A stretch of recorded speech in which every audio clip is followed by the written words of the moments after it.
Good evening. It's 5 o'clock Eastern Standard Time. My name is Frank Mann. We're at the Pine Barrens Alliance headquarters at Center Hill Preserve, 158 Center Hill Road. And today we have a very little seasonal presentation. You're looking at the fuzzy ears of JoAnn Byrnes, a certified wildlife rehabilitator. And coincidentally, JoAnn has come into possession, in a way, of a large brown bat. Is that the right term? A large brown bat? Big brown bat. Big brown bat. That's a specific kind of bat found in Massachusetts.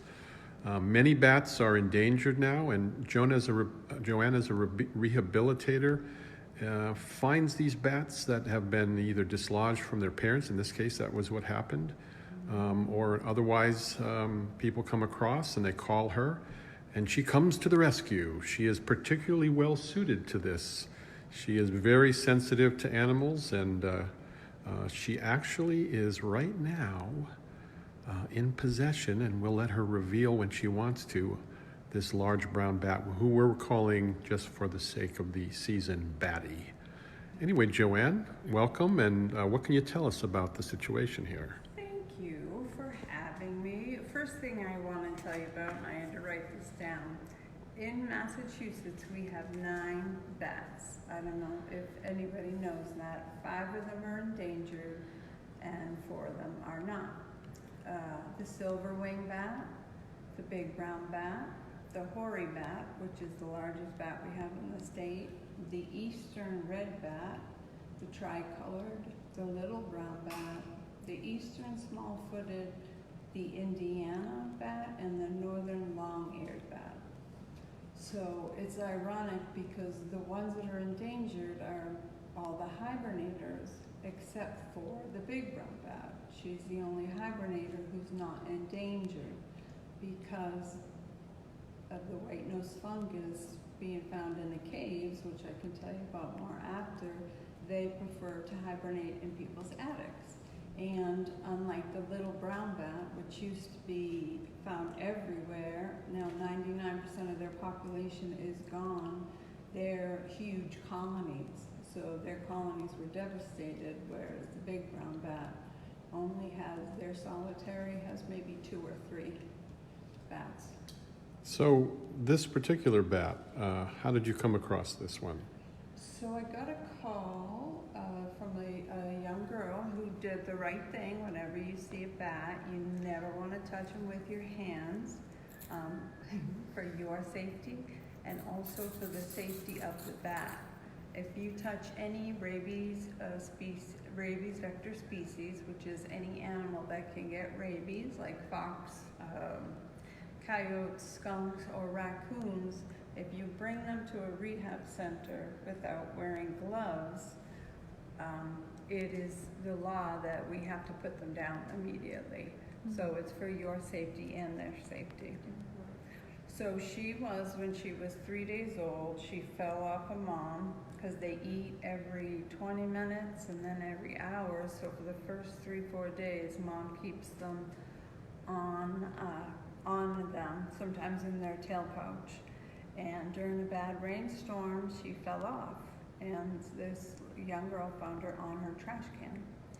So she picked her up in a towel and called me and brought her to me. She still had her little umbilical cord on. She had internal bleeding in her head and internal bleeding in her body.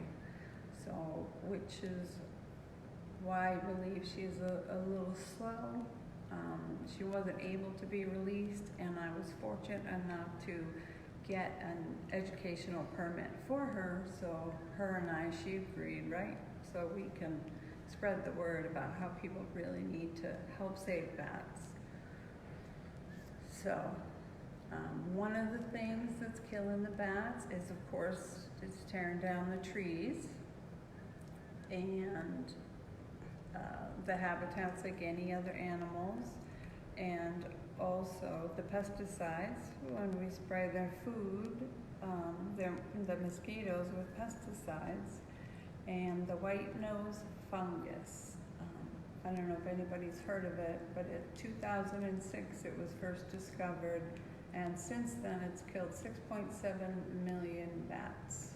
And like I said, 99% of the little brown bat, who is about half her size, has died. So the white nose fungus, what it is found in caves, and they say it was brought over from Europe on people's boots and on their backpacks into the caves. So there's 5 main caves in Massachusetts. I love this term, hibernacula, where the bats live. So they have closed those off so people can't go in there anymore. They don't know why this white-nosed bat, it's killing them, but I have my own thoughts. What it does is when they go into hibernate, they take their fat reserves, they slow down their metabolism. When they hibernate, they slow down their breathing and all of that. But when they have the white nose fungus, which they call it that because they get it on their nose and on their muzzle, they use twice as much of their fat reserves, and they have to come out in the middle of winter to find food, and they die. I think it's because their body's trying to fight off this white nose fungus. I also think that the reason they're getting it so easily is because the pesticides are lowering their immune system.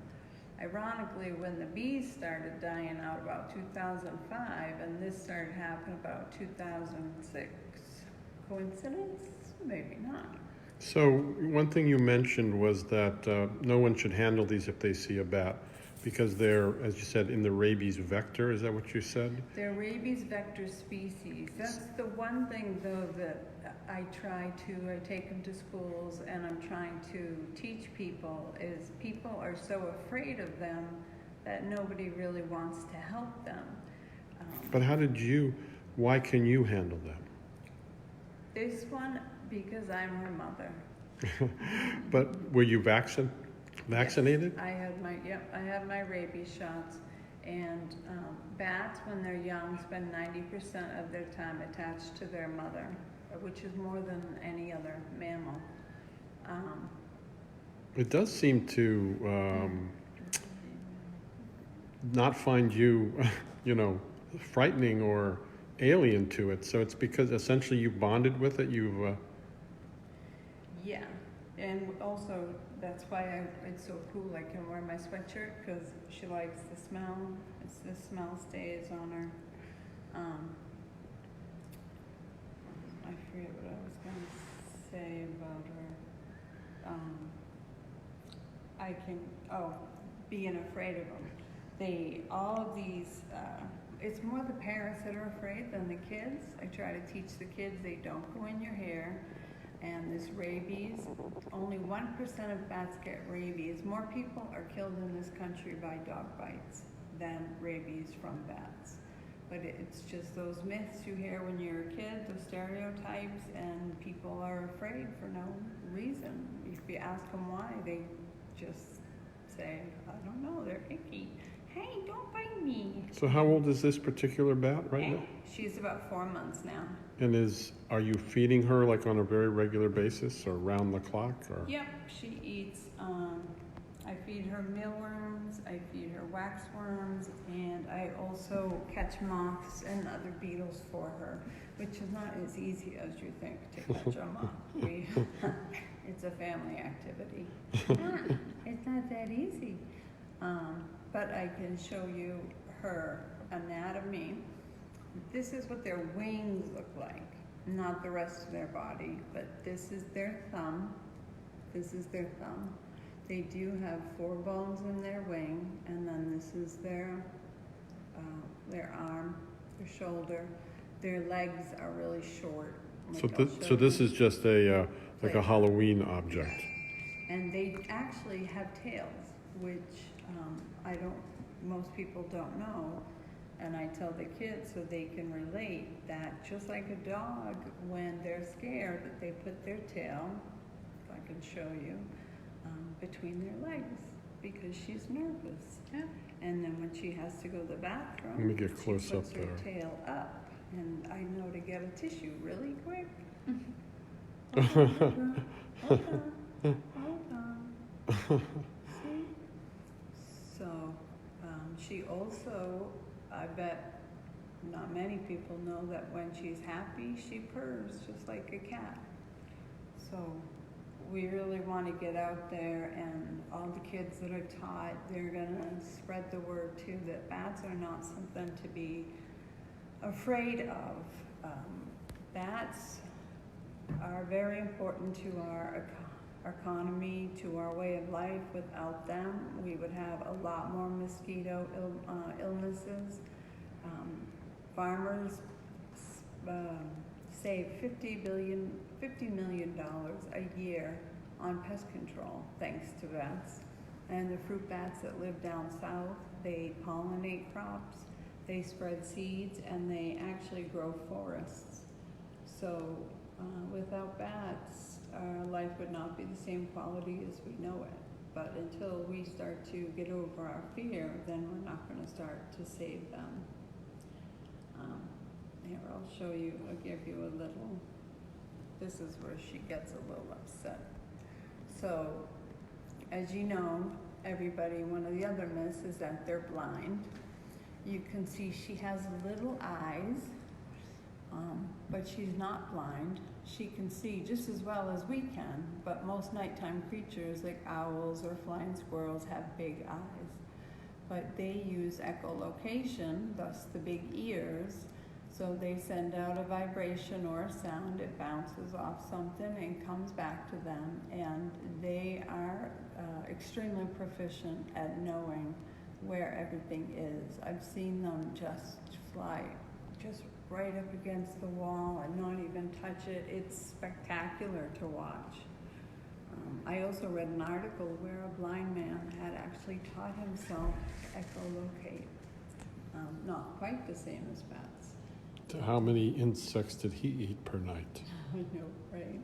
So if you can see her mouth when she opens it and you don't hear sound, that's her echolocating. You can't hear it because it's so high pitched, but she's thinking, where can I fly to get away from these people? Well, that raises a question too. Why doesn't she fly away from you?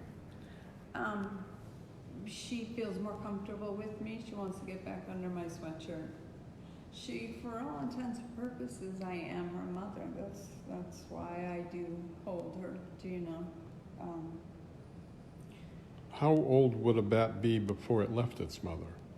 So they wean about 3 weeks. They start to hunt with their mom about 6 weeks, but they'll stay with their mom for a couple of years. Oh. They don't really go that far, and different bat species have, the funny thing is that of all the mammals, she's the only flying mammal. Bats are the least, we know the least about bats. So they're the least studied animal. So as we know, some animals, some bats have nurseries, we know others don't. Some bat mothers will feed whatever baby they come across. Others, they know their child smell, their baby smell, so they'll go and feed. I can always tell with her when she's getting a little upset because she gets a little smell, and she has a certain click that I hear when she's hungry. So I feed her. When I hear the click, I check her bowl and I feed her. And I'll show you her body real quick if she'll let me. Come here, sweetheart. I know. Ow, ow, ow. This part she doesn't like. She nips me, but she doesn't bite to hurt because she's scared. So this is her tail, and then where her wing is 2 layers of skin. This is her tail pouch. They use these to collect bugs or to carry their young in. And can we open your wing for a quick second? Will that be okay with you? They do have large fangs. But like I tell, see? Oh, I saw, yeah. Like I tell the kids, they're not as big as the dogs, and they need to have them that sharp because they eat hard beetles. They have to be strong. So she's not gonna like this, but let me just show you. It's okay. I know. We just want to see real quick. Wow. Huh? Yeah. You'd never think that little creature had such a big wing. Big wingspan. Yeah. So one of the smallest bats in the world, I forget the actual name, but it's nicknamed the bumblebee bat. It's about the size of my thumb. Okay. The largest bat, I didn't know, but the kids asked me, so I looked it up. Okay, keep it right there. The fox? Is the flying fox. Okay. Yeah, and they have a wingspan of 6 to 8 inches. So, and from what I read, they're actually, they eat pollen, which I thought was really weird. A lot of pollen. So these guys eat 6,000, one bat can eat 6,000 to 8,000 insects in a night, just one bat. So that tells you how many bugs they can eat. They eat it's called the caterpillar worm, the earthworm bug or something that destroys the crops. They protect our foods like avocados, watermelons. There's a lot of foods that they protect. There's 80 different medicinal type plants that they actually protect by eating the bugs that destroy them. So the pesticides, I really feel is a huge problem, and I think it's what's adding to this white nose fungus. So you were saying before that in the presentations you made to school children, I guess in the early grades, that they've had some pretty good questions. They have had some really good questions. They asked me how old they can live to. Generally about 15 to 20 years, but the oldest bat on record is 41 years. They say that the bigger bats live longer, but the 41-year-old was actually a small bat, thus showing how we really don't know that much about them. Some species we don't know anything about their nurseries or their reproduction. One, and I haven't looked this up if anybody knows it, one little boy did ask me, what happens if they eat a mosquito who has triple E? That is a very good question, and I don't know the answer to that. So you, as a wildlife rehabilitator, are bats among the most animals you rescue, or the least frequent? And what other animals, species, do you find yourself being called out for? So as far as bats go, they've been a lot more recently. There's been a lot more bats. But I also do songbirds, raptors. I had 3 red-tailed hawks this year, a couple of owls, skunks, which are one of my favorites, opossums, chipmunks, rabbits. Did I meet you with when I got called out to a swan fight? Swan, yep, swans. They're scary. Swans are scary. Yeah, they are. And actually, we had to catch that swan. Yeah. And I was not gonna lie, I was a little afraid to catch him. But when I got him, he was so sick because he'd been eating the lead fishing gear people had been leaving on the beach, and he was lead contaminated. Oh. So he was so sick that when I grabbed him, I realized I was kind of choking him. So I said, "Oh, I'm so sorry," and I let up on him because he didn't bite at all. So they were able to help him and release him down at Cape Cod Wildlife Center, which was great Wow. that they could save him. So I also just did a red-tailed hawk was found floating in someone's pool. We'll call him a teenager, and he had an infection. So when they picked him up and took him out, and I brought him home, it took about a week, but we cured the infection. And then when we went to release him, we got a funny video of it. You could hear his mother squawking in the background. So it was really satisfying to know that his mom will wait there. One thing I do want to say about rehab animals is, especially with raccoons, people will get raccoons in their attic, and what they do is they have someone come in, they take the babies out, and they forget about the moms. Raccoon moms are some of the best moms out there. I've actually seen a raccoon mom pace back and forth for 2 weeks looking for her mom. For her baby. So if you ever have raccoons or babies in your attic, you need to get them out as a family. Any animal should never be separated from their mother, especially because a lot of rehabilitators like myself don't do raccoons because of the main reason is they keep them for so long. It's just a long, like 6 months at least, and then they overwinter them. Plus they get so big, you gotta use a baby bottle. I had 5 of them at one time. They were a lot of fun, but it's a lot of time, very time consuming. So you have animals frequently at home that you are rehabilitating. All the time. How does that go with your family? So I've been doing it before my kids were born, before I met my husband, over 25 years. But the first time my husband came home, I said, "Oh, I have an opossum." I love baby opossums. He thought it was for supper. I'm like, no, no, not at all. Possum. I've also had a mink, which was horrible because it wasn't a wild mink. It came from a mink farm, which I was naive, didn't realize they were still around. So I tried, but I couldn't make him wild enough to release, and I couldn't make him tame enough to keep. Although someone had brought him to me with a broken leg. There was a gentleman who had 2 little children who said, we want to keep them, we want to keep them. I had to wear gloves the entire time with this thing. They can be very vicious.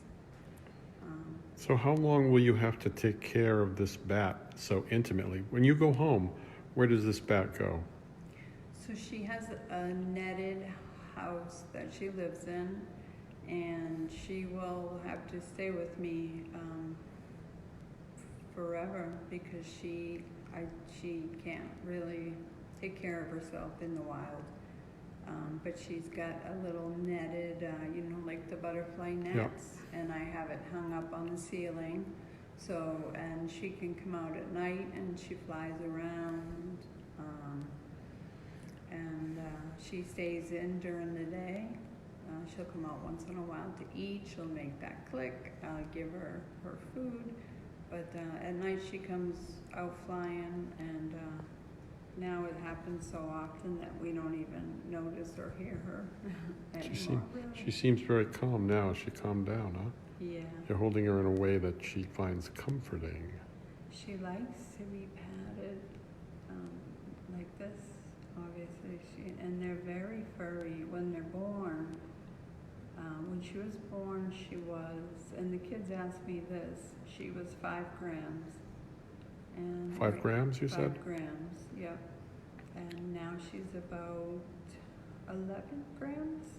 So if anybody's watching, we have about 10 people watching right now. And you have any questions, you can post them to the screen, and I'll ask JoAnn what you'd like to know, both about her care for bats and other rehabilitated animals, or any of the other questions you might have. Again, we're with JoAnn Byrnes.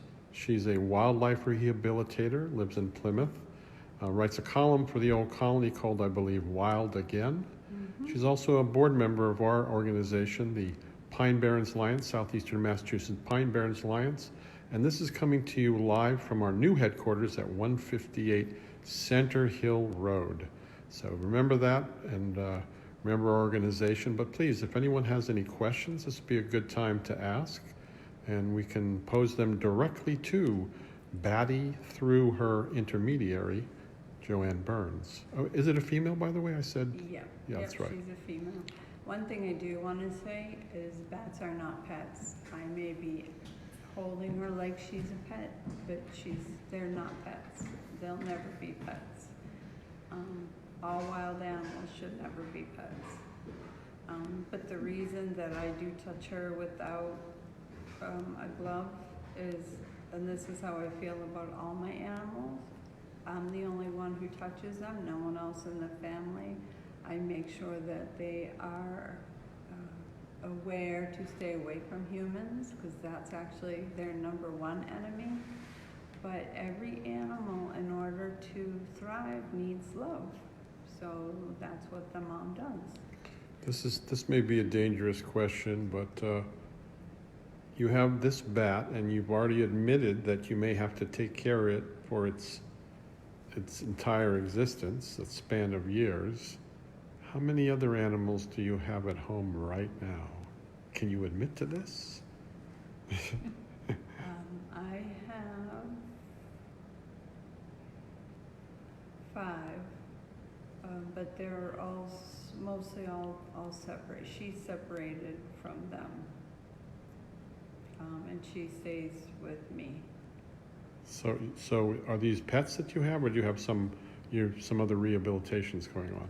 No, these are all pets. All of my rehabilitated animals were released back in the last of them in September. How many bats have you rehabilitated or taken charge of? The last couple of years, I've done about 10, and they're amazing. I had one bat, same thing happened, because bats can't fly from the ground. They need to be 2 to 3 feet up in the air. So if you ever see a bat on the ground, they're not going to be able to fly off. So this bat was in a storm. He was all wet. He was hungry. So someone brought him to me. I had him in a cage, and I fed him. And even though he didn't like me, and he,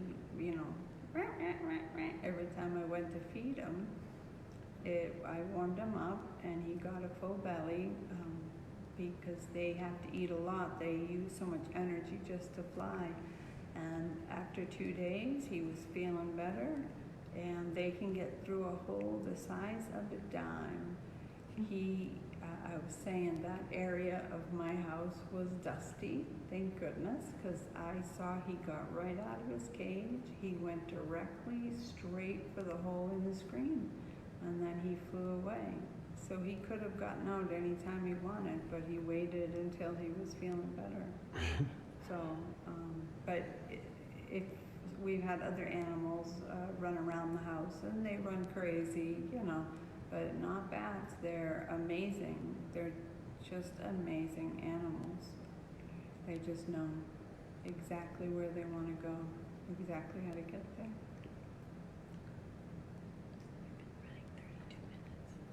I've also done flying squirrels. They're feisty too, little guys. They live in colonies in people's attics. Well, if nobody has any question, we've been running 30 minutes now. It's a good amount of time. And again, this has been JoAnn. Oh, we have a question from the audience. Can you talk a little bit about what we can do to support bats as just ordinary citizens? Absolutely, absolutely. So when I was at the school, I was giving kids some little bats to hang on their house, and what that meant for them was that they had the responsibility now to first pass along that bats are nothing to be feared, and that they were bat friendly, that they wouldn't use pesticides, and that is a good start for us to start helping bats. That's the best way we can start, and we need to do more research on how to protect them from this white nose fungus, and we need to stop using pesticides. I know it sounds horrible, but I'm going to say it anyway. if it was my family, I'd be upset too. I think 11 people got triple E when they sprayed. Thousands of insects and bees and bats died. So thousands compared to 10 people, you know, you gotta kind of look at the numbers there. Tough calls all around. It really is, but bats and bees are indicator species, which means that when they go, we're not that far behind. Hmm. So people need to start acting now. We need to find other ways instead of pesticides to take care of our crops. You can build bat boxes, which would be good for the solitary bats or the ones that have 2 or 3. They won't work for the colonies. Also, I didn't mention that all of the ones that are endangered in this state are hibernators, except for this one. The rest are migratory. The reason she's not endangered yet is because they like people's attics, and the white-nose fungus can't survive in the attic. So a lot of people, when they see them in their attic, they'll go and they kill them all. So if people could stop killing bats, that would be a huge help too. It's actually, I used to be able to remove colonies, but they have a new law now that you're not allowed to move a colony without a special permit. So, because they don't want them destroyed or killed in any way. All right, great. So this again is the Pine Barrens Alliance, and we're here with JoAnn Byrnes from Wild Again, and she's been talking and displaying this little creature that she calls Batty, a big brown bat. Luckily not one of the endangered species. You can see it in her hand right there. So again, come visit us anytime you want at 158 Center Hill Road, the new headquarters of the Pine Barrens Alliance. And hopefully we'll bring you more programs like this and others throughout the coming years. Take care.